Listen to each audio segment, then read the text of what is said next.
Hello， 大家好，歡迎各位入讀 HKU。喺香港呢個充滿工作機會嘅地方，到底我哋要點樣把握喺大學嘅時間，為我哋嘅將來做好準備呢？我哋總結咗港大同學對於工作嘅疑問，大家一齊嚟睇下。首先，好多同學仔都想知道有乜嘢揾工嘅途徑。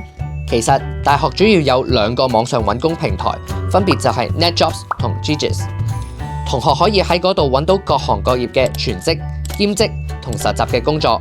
Cedars 仲會舉辦大型就業博覽 Career Fairs， 同可以即場同僱主互動，等同學可以知道各個行業嘅趨勢同埋前景之餘，仲有機會同公司嘅高層或者 HR 見面添，即場交 CV 都仲得啊！仲有即場面試，有啲同學仲即刻收到 offer 添。Cedars 仲會每日 send email 去介紹工作機會同埋活動。咁除咗點樣揾工，同學仔嘅履歷都好重要。究竟要點樣整靚自己份 CV 去揾人生第一份工呢？同學喺大學生涯入邊，除咗讀書，仲可以參加唔同嘅活動、交流、比賽，甚至去唔同嘅公司嗰度做實習，識多啲人，試下唔同嘅工作，發掘自己嘅興趣同埋了解自己嘅能力。呢啲經驗對日後揾工都會有好大幫助㗎。係啊，如果同學想整靚自己份 CV， 我會推薦大家參加 Cedars 嘅 Global Career Springboard Scheme 入邊嘅內地同海外實習計劃，仲有 Careers Exploration Program。同學可以去到其他地區接觸到唔同嘅行業之餘，仲可以認識到好多地方嘅文化，擴闊眼界。另外，我都會推薦修讀合資格 STEM 相關課程嘅同學參加創科實習計劃 ITC STEM Internship Scheme。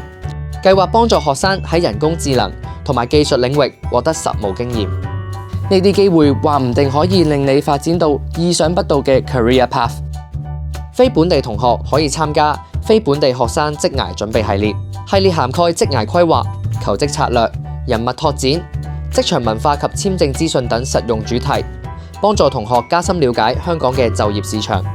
咁跟住就係 job application 求職，究竟有咩辦法可以避免面試嘅時候緊張呢？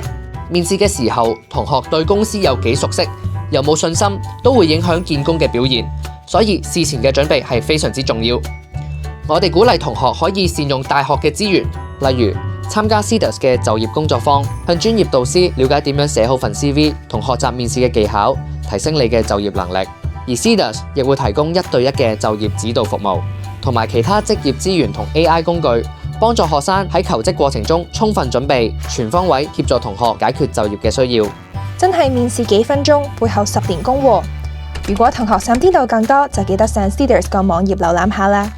而我哋 Cedars 嘅 YouTube Channel 都會定期提供有用嘅資訊俾大家，所以記得 Like、Share 呢條片同 Subscribe 我哋嘅 YouTube Channel 啦。拜拜。